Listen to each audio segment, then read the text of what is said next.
Welcome to my YouTube channel. और आज हम बात करेंगे बायोलॉजी के अंतर्गत जंतुओं का वर्गीकरण यानी क्लासिफिकेशन ऑफ एनिमल्स। जंतुओं का वर्गीकरण यानी कि क्लासिफिकेशन ऑफ एनिमल्स है क्या, वास्तव में इसके बारे में जो संपूर्ण जानकारी है वो इस वीडियो में मैं देने वाला हूँ।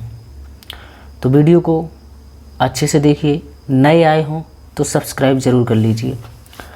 सर्वप्रथम जानवरों का जो वर्गीकरण करने का कार्य है वो अरस्तु ने किया, इसलिए अरस्तु को फादर ऑफ क्लासिफिकेशन कहा जाता है। क्या कहा जाता है अरस्तु को? फादर ऑफ क्लासिफिकेशन किसे कहा जाता है? अरस्तु को। क्यों? क्योंकि सबसे पहले जानवरों का जो वर्गीकरण करने का कार्य है वो अरस्तु ने किया, इसलिए अरस्तु को फादर ऑफ क्लासिफिकेशन कहा जाता है। बाद में एक और वैज्ञानिक आते हैं, कैरोलस लीनियस। कैरोलस लीनियस ने क्या किया कि जीवों को आधुनिक तरीके से, जीवों को नई तरीके से बांटने का कार्य किया, इसलिए इन्हें मॉडर्न क्लासिफिकेशन का जनक कहा जाता है।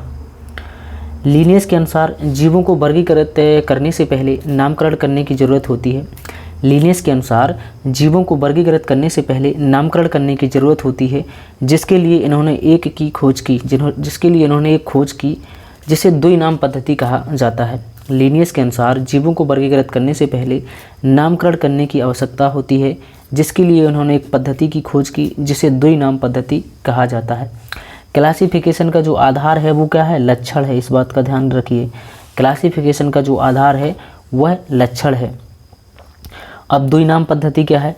द्विनाम पद्धति देने वाले वैज्ञानिक कैरोलस लीनियस थे। इनके द्वारा जो लिखी पुस्तक है वो है सिस्टेमा नेचर। सिस्टेमा नेचर किस वैज्ञानिक की पुस्तक है, सीधा पूछा जाता है, तो वो है कैरोलस लीनियस की। लीनियस के अनुसार किसी भी जीव का नाम दो शब्दों का होगा। लीनियस के अनुसार किसी भी जीव का नाम कैसा होगा? दो शब्दों का, जिसमें पहला शब्द जीव की वर्तमान प्रजाति को बताएगा तथा जो दूसरा शब्द है वो जीवों के पूर्वजों से संबंधित जानकारी देगा। जैसे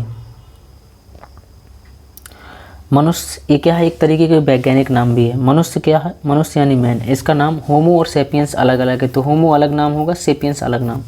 तो मनुष्य का होमो सेपियंस, मनुष्य का क्या है? होमो सेपियंस। मटर यानी पी का होगा पीजम सटाइवम। मटर का क्या होगा? पीजम सटाइवम। मटर का पीजम सटाइवम। अगला है धान।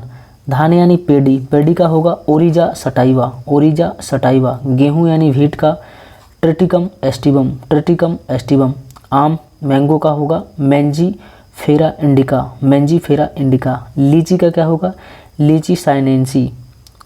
मेढक का राना टिग्रीना। मक्खी यानी हाउस फ्लाई का होगा मस्का डोमेस्टिका। मधुमक्खी यानी हनी बी का एपिस मेलिफेरा। Apis mellifera. रेशम का कीट यानी सिल्क वर्म का क्या होगा? Bombyx mori. Bombyx mori. Amoeba का क्या होगा? Amoeba Proteus. हाइड्रा का हाइड्रा ओलिगेक्टिस।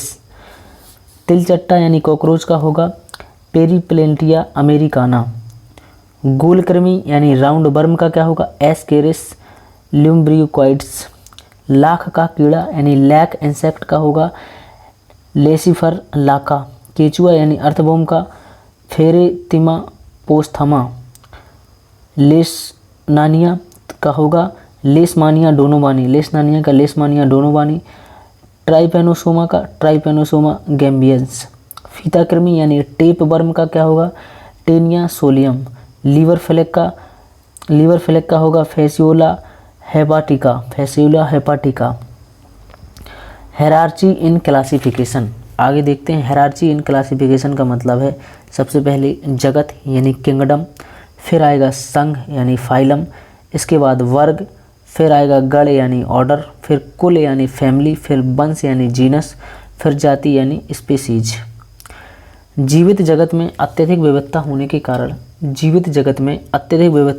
कारण जीवों को वर्गीकृत करने का कार्य समय समय पर किया जा रहा है। एनिमल्स, और इसमें अब आते हैं मेन पार्ट्स। नॉन कॉर्डेटा यानी अकशेरुकी और दूसरा कॉर्डेटा यानी कशेरुकी। तो अकशेरुकी में कितने टाइप हैं? Protozoa, porifera, coelenterata, platyhelminthes, aschelminthes, annelida, arthropoda, mollusca, echinodermata. ये क्या है? अकशेरुकी के भाग हैं। कशेरुकी में फिशेस यानी मत्स्य, एम्फीबियंस, रेप्टाइल्स, बर्ड्स, मैमल्स, अब बात करेंगे हम इनके एक एक चीज़ की। प्रोटोजोआ, प्रोटोजोआ क्या है? प्रोटोजोआ ये क्या है? इसमें एक कोशिकीय जीव होते हैं। प्रोटोजोआ जो संघ है इसमें एक कोशिकीय जीव होते हैं जिसमें ऊतक का अभाव होता है, मतलब इसमें ऊतक का विकास नहीं होता है। इनमें जो प्रचलन है वो स्यूडोपोडिया तथा फ्लैजेला द्वारा होता है। इनमें जो प्रचलन है वो स्यूडोपोडिया तथा फ्लैजेला के द्वारा होता है। ये समुद्र, तालाब तथा स्थल में पाए जाते हैं। जो प्रोटोजोआ संघ के प्राणी हैं वह समुद्र, तालाब तथा स्थल में पाए जाते हैं। इस वर्ग के प्राणी स्वतंत्र रूप में तथा परजीवी के रूप में अपना जीवन जीते हैं। जो इस वर्ग के प्राणी हैं वो स्वतंत्र रूप में तथा परजीवी के रूप में अपना जीवन जीते हैं, जैसे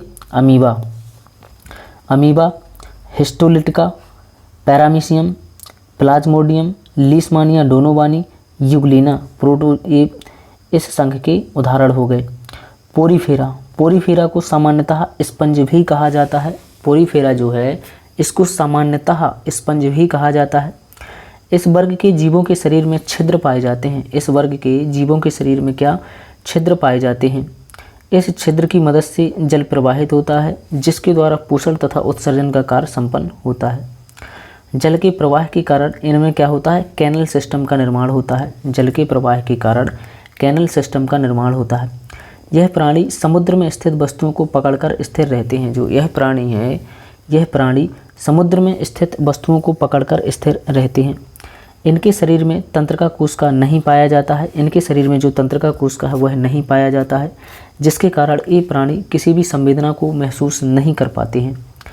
सीलेंट या निडेरिया, इसमें क्या होते हैं? इस संघ में बहुकोशिकीय जीव होते हैं जिसमें ऊतक का विकास होता है। इस संघ के जो प्राणी हैं वो बहुकोशिकीय होते हैं और उसमें ऊतक का विकास होता है।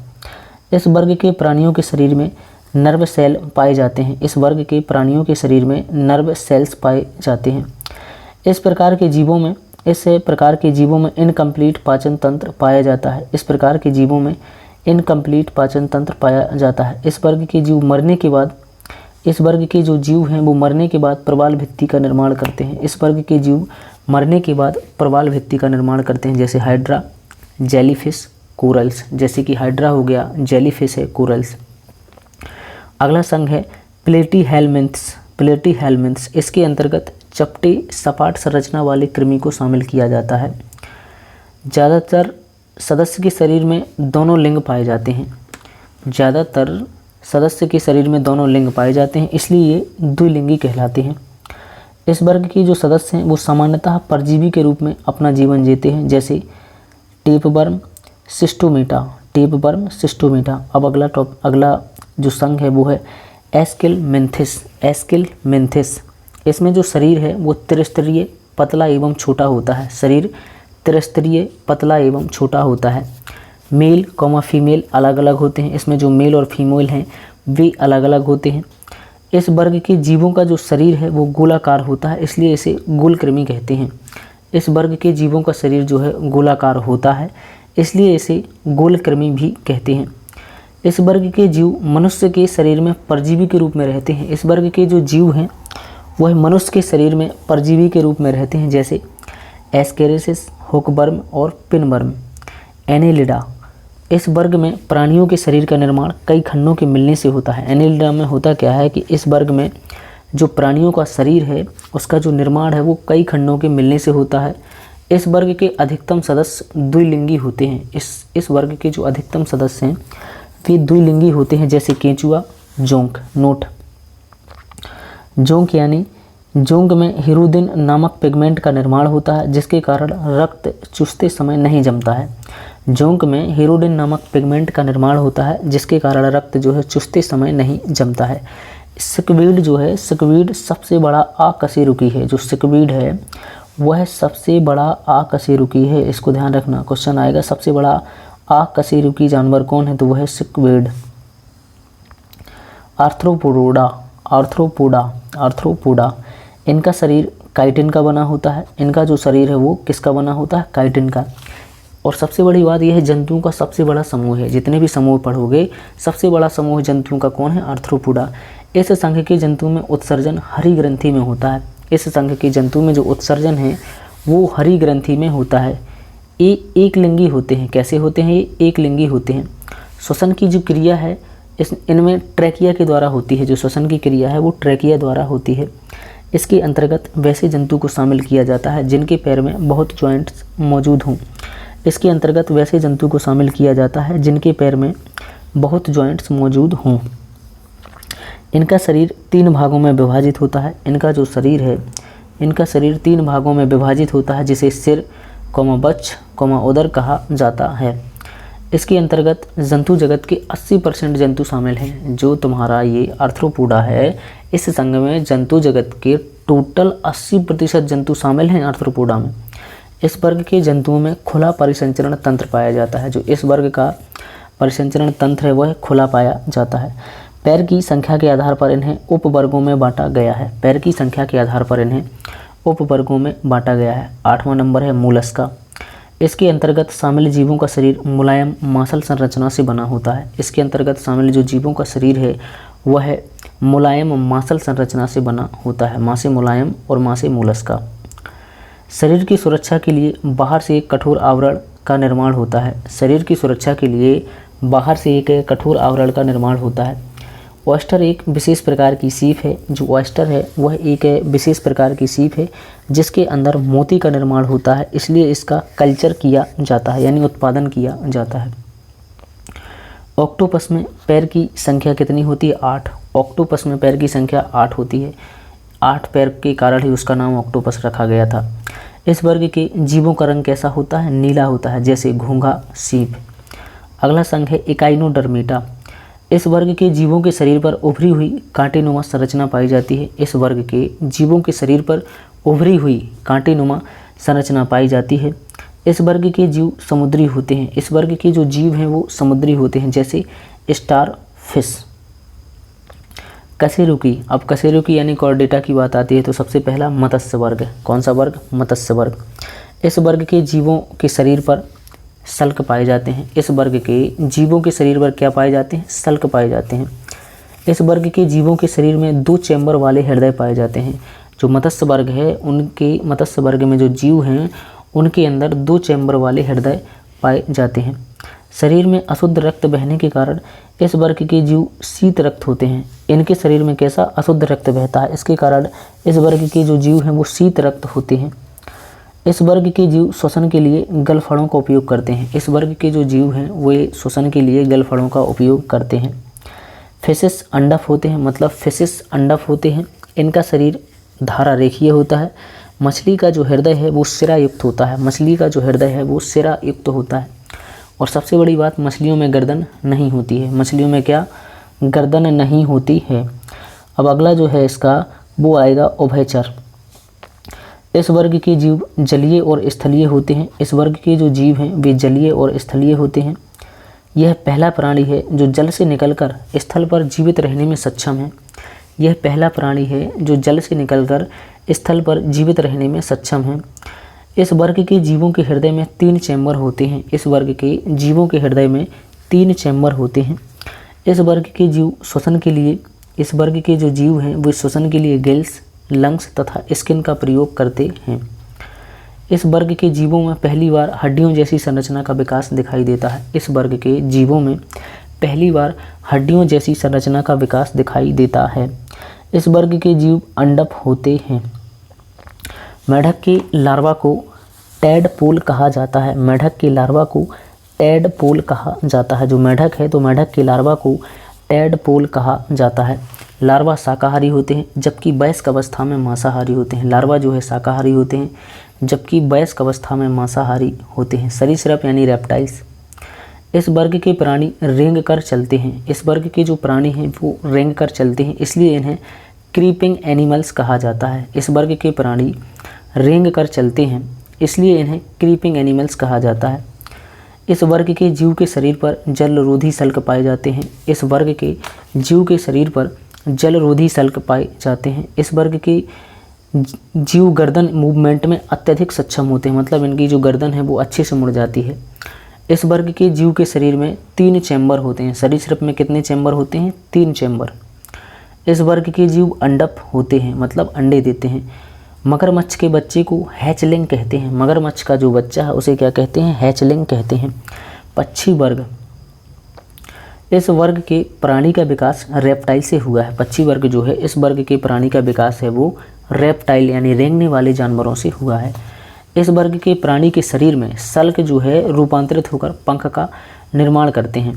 इस वर्ग के प्राणी के शरीर में जो सल्क हैं वे रूपांतरित होकर पंख का निर्माण करते हैं। आगे वाली भुजा विंग्स के रूप में विकसित होती है। जो आगे वाली भुजाएं हैं वो पंखों के रूप में विकसित हो जाती हैं। यह पहला वर्ग है जिसमें 4 चैम्बर वाले हृदय का विकास होता है। पक्षी वर्ग है जो है, यह ऐसा पहला वर्ग है जिसमें 4 चैम्बर वाले हृदय का विकास होता है। इनके शरीर का आकार एरोडायनामिक होता है, जिसके कारण उड़ने में मदद मिलती है। इनके शरीर का जो आकार है वो एरोडायनामिक होता है, जिसके कारण उड़ने में मदद मिलती है। इनके शरीर के अंदर खोखली हड्डियां पाई जाती हैं। इनके शरीर के अंदर खोखली हड्डियां पाई जाती हैं। पीछे की ओर उड़ने वाला पक्षी हमिंग बर्ड है। पीछे की ओर जो उड़ने वाला पक्षी है वो हमिंग बर्ड है। जैसे कीवी हो गया, इसके उदाहरण पिजन्स है, क्रो है, पैरट है, etc। आगे चलते हैं। स्तनधारी। इस वर्ग के जीव स्थल, जल और वृक्षों पर रहने में सक्षम हैं। जो स्तनधारी हैं वो जल में भी रह सकते हैं, स्थल में भी और वृक्षों पर भी। इस वर्ग के जीव के शरीर में कितने चैम्बर होते हैं? 4 चैम्बर होते हैं। इनके शरीर का तापमान कांस्टेंट यानी कि नियत होता है। इनके शरीर का तापमान कांस्टेंट यानी नियत होता है। इस वर्ग के जीव के शरीर पर बाल पाए जाते हैं। इस वर्ग के जीव के शरीर पर बाल पाए जाते हैं। इस वर्ग के जीव के शरीर पर श्वेत ग्रंथि या पसीने की ग्रंथियां पाई जाती हैं। इस वर्ग के जीव बच्चे को जन्म देते हैं। इस वर्ग के जो जीव हैं वह बच्चे को जन्म देते हैं, इसलिए इन्हें जरायुज कहा जाता है। इस वर्ग के जीव जो हैं वो बच्चे को जन्म देते हैं, इसलिए इन्हें जरायुज कहा जाता है। मतलब जन्म देने के कारण इन्हें जरायुज नाम दिया गया है। इस वर्ग के जीव बच्चे को दूध पिलाते हैं। उड़ने वाला जो स्तनधारी है वो चमगादड़ है। नीलगाय हिरणकुल से आता है। नीलगाय हिरणकुल से आता है। डॉल्फिन के समूह को पॉड कहते हैं। डॉल्फिन के समूह को, यहाँ फॉड नहीं है, यहाँ पर पॉड है। डॉल्फिन के समूह को क्या कहते हैं? पॉड कहते हैं। जैसे मनुष्य है, हाथी है, घोड़ा है, गाय है, चमगादड़, नीलगाय आदि, ये इसके क्या हैं? एग्जाम्पल हैं।